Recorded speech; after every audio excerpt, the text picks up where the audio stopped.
Welcome back to Daily Wrap. It's potluck time. This is the part of the show where we go around the table and share our favorite stories of the day. Heather, you're the best dressed. You get to go first. Mine's a bit of a downer. We found out this week that federal agencies mistakenly paid $125 billion in mistaken payments, mainly to Medicare, Medicaid, and earned income tax credits. That's $392 per person in just mistaken money going out the door. What does that mean? Like, how do you mistakenly pay?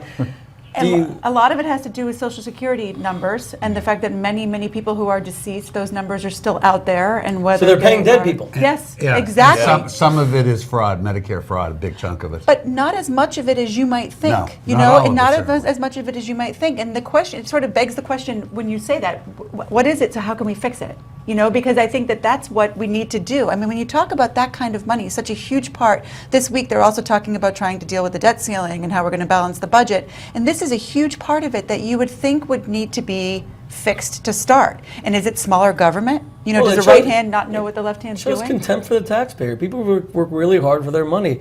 To think that, I mean, I know that Bruce Willis talks to dead people. The fact that they are paying dead people, that's astonishing. Bruce Willis actually didn't talk to the dead people. He was one of the He dead was people. already He was dead. the dead people, Right, the kid who's probably like 35 years old. Away? I haven't seen it yet. You know, Joe, that was a little test, and you passed. Well, thank you. Yeah, the movie came out in '99, so I think Look, of it nobody 16 years nobody ago. is going to defend this. It's terrible. But you know what? It's interesting. It's not so much government not caring about the taxpayer. It's about really bad computer systems in every single division of our government, which is the laughable part about us getting so freaked out about Hillary. Her computer probably worked a whole lot better than the government If she had- computers. if she had used that it would be- correctly, that it would have be worked a whole lot better. cataloging it. It's ridiculous, and it is. And Medicare fraud, you're right, it's not the biggest part of that number, to be But it's fair. a- But it is a very large number, and you know, somebody once asked me if I would take a job in government, what would it be? I'd said I'd be the cop to track Try to down fix this Medicare stuff, fraud, yeah. because this is But the worst. It's got to be in part because government is just too big.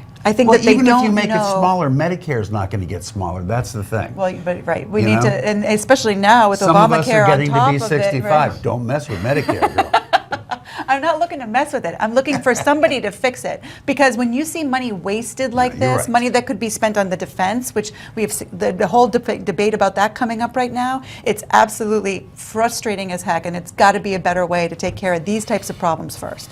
Can't Very argue. well said. Rabbi, you're our second chef. Well, you know, being that I took out an ad with my organization for Senator Menendez, and given that I was personally involved, that makes it my personal favorite. There's a big Jewish value of gratitude. Senator Menendez, interestingly, had all these allegations leaked against him as to wrongdoing.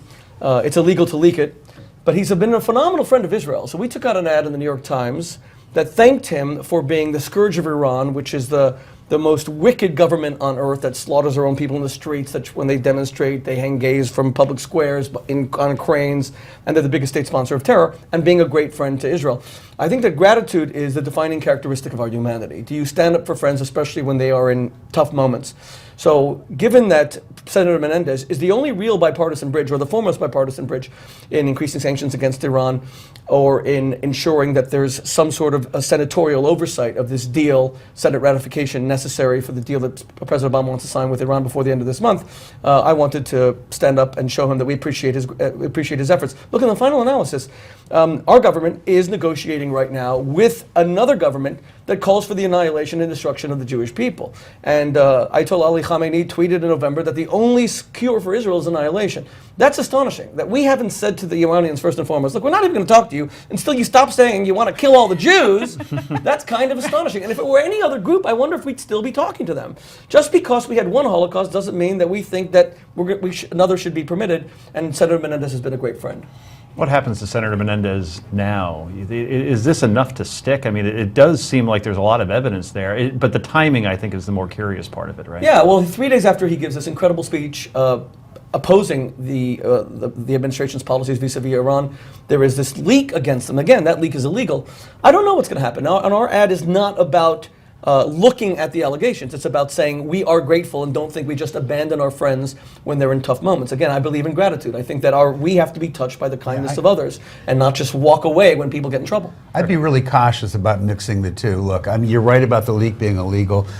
Timing-wise, this investigation began a very long time ago, long before any of this, and it was a grand jury hearing. That's what's so disturbing about the leak coming out. What happens to him will depend on what a court of law says should happen to him. Well, But we can't say thank you, So- no matter No, what. I think I it's I don't vital. actually agree with all of his policies, but of course you can say Well, that. and on this particular issue, I'm really hopeful that he can still get a coalition together so that they can override President Obama's veto and make it so the Congress has to look at it. And there are only 2 Senate votes away. I know. They're about 65. They need 67. Probably Look, probably I mean, would have had more if that speech hadn't happened, don't you think? I'm not sure. I mean, you And could that say letter that, hadn't been if the sent. alarm were not sounded, that people wouldn't understand the gravity of the threat. And on that note, we'll leave you, but we're only halfway through our meal. When we come back, even more potluck for you, including my own.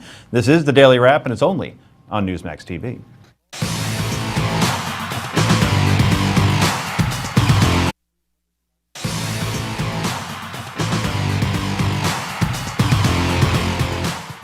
And welcome back to the Daily Wrap. I'm Joe Concha. If you're just joining us, we're in the middle of our potluck, where we share our favorite stories of the day. Rick, beauty before Yes. age, or age before beauty. I always forget the saying. Well, in this case, obviously, it's not age before beauty because I go first. Very good point. Right? Yeah. Okay. So, here's what I want to posit today in potluck. I noticed that Senator Ted Cruz was in New Hampshire over the weekend, gave his usual stump speech where he warned us all that the world is on fire. Happened to scare a little girl in the audience who was 3 years old, who wanted to know 4, if the by the world way. was really on fire. Well, she was 4. Okay, my mistake. I should be more accurate than that. Then we see other people doing something. My question is, look, we have problems in the world. We've always had problems in the world. We've had problems in the world for as long as I can remember, and as you all know, that's a very long time, right? We have problems. We have problems with terrorism. It's real. We have problems with Iran, which is to me the same as terrorism. Those problems are real. But you know what? As I like to point out to people, we have problems with a lot of things that are likely to kill you quicker and kill more people than these other issues. I'm not saying don't suggest or don't tell people the way it really is, but this fear tactic that Republicans, I have to say, have been using for as long as I can remember does a great disservice to the world. This is why I'm not supportive of Bibi Netanyahu, who I do believe has the best interest of Israel at heart, but he is always engaged and really did it the past 2 days with fear tactics. Well, you know, to quote a great philosopher, Yogi Berra, he said, Which is the Hall of Fame. just because you're paranoid doesn't mean they're not out You're to not get you. out to get now, you, now, right. now, Joan, I'm a little bit surprised that you're saying this because there's a difference between fear and caution. Fear is a hysterical response to an imagined threat, but caution is a calculated response to a real danger. I agree. Now, to say that Iraqi children being blown up every day, 250-odd Pakistani children killed by the Taliban, all the young women in Boko Haram in Nigeria, to say that we're fear-mongering, to say that Iran, which is an You an haven't oil mentioned superpower. the United States yet. Wait, but to say that Iran, well, I And think, by the way, I are think you every arguing, human being's red are you blood arguing is as for red as the caution? other. I'm not just worried about Are you American arguing lives. for caution? Is that your point? I'm saying that there are horrible things happening in the world that are astonishing, Yeah. including ISIS chopping people's heads Yeah, off. it's terrible. And millions Is of the people world on watching it as fire? kind of pornographic entertainment. Is the world and on you're fire? saying, well, I was just in Iceland where it's quite literally on fire with all these volcanoes. But yeah, it is on No, it's fire. not. No. There But are a listen- lot of bad people getting away with a lot of bad stuff. And they we, always we have. can't just dismiss it. Okay. And, I'm not saying we to need to dismiss learn it. from history. I'm not saying to Before- dismiss it. I'm saying be honest about it. You asked the question, is the world on fire? Yeah. And I would quote the Secretary of Defense, Chuck Hagel, or former at least, that he said it was. Well, maybe that's why he's the former Secretary of Defense. Okay. The world is Maybe because he not didn't on put the fire. fires out is why he's Isn't it former. okay, True. Rick? Isn't it okay to say the world is on fire, but we can put it out? Because that's actually what Ted Cruz did. No, and now that's that what child, he came back and No, said to that child. Right. He makes that But speech that is- everywhere he but goes, and he Rick, has not said There's that. nothing wrong with that. To say there's fear and we can face it and we can beat it. That's Why that's isn't he up strength. there No, no, making a That's speech? strong. If you were this family of an American serviceman who served in Yeah. Iraq, Of which and now I you know many. see that your loved one died for nothing because these animals, like ISIS, are taking over cities, and the United States just watches it passively, I think you kind of feel that the world's going to hell in a handbasket. do you really, believe- really have to end it here soon. Can you give a 10-second? Go ahead, go ahead, No, go no, ahead. just a nice climactic ending. 10 seconds. The climatic ending is, do you really think we're ever going to get rid of terrorism in our lifetime? I Yours think- is a I little think longer we than need to mine. be- Rhetorical. No, we can't. No. We don't quite understand what's happening here. If this were Heather or the rabbi, I'd say, let's just keep talking. Screw their potluck. I put some effort into this, and I could only do this potluck today because happy St. Patrick's Day, everyone. Just don't call it St. Patty's Day because true Irish blood doesn't like that very much. And my mother's maiden name was Naomi Gallagher, so I know of which I speak.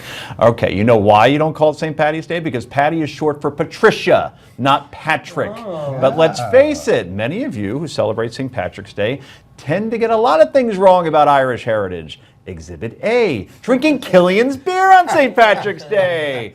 Don't think you were drinking anything imported from a factory in Ireland. Oh no, it's made by Coors, headquartered in the hippie state of Colorado. That's right, I said it. Exhibit B, Lucky Charms. Yes, let's put that up on screen. They're always after me, Lucky Charms. Where's the leprechaun? What? Why does everyone always laugh when I say that? They are after me, Lucky Charms. Okay, Lucky Charms, it isn't a cereal you should have eaten this morning to feel more Irish. It's made in Minneapolis and General Mills, okay? So, Exhibit C, as Rick plans on doing after the show, visiting the Tilted Kilter Bennigans, which is about as Irish as Hillary Clinton, who was honored as such yesterday because she wasn't Irish. Both the Tilted Kilter and Bennigans are, yes, they began here in America and they were changed. In Ireland, are not drinking green beer in pubs today. Instead, many residents there attended church and spent the day at home.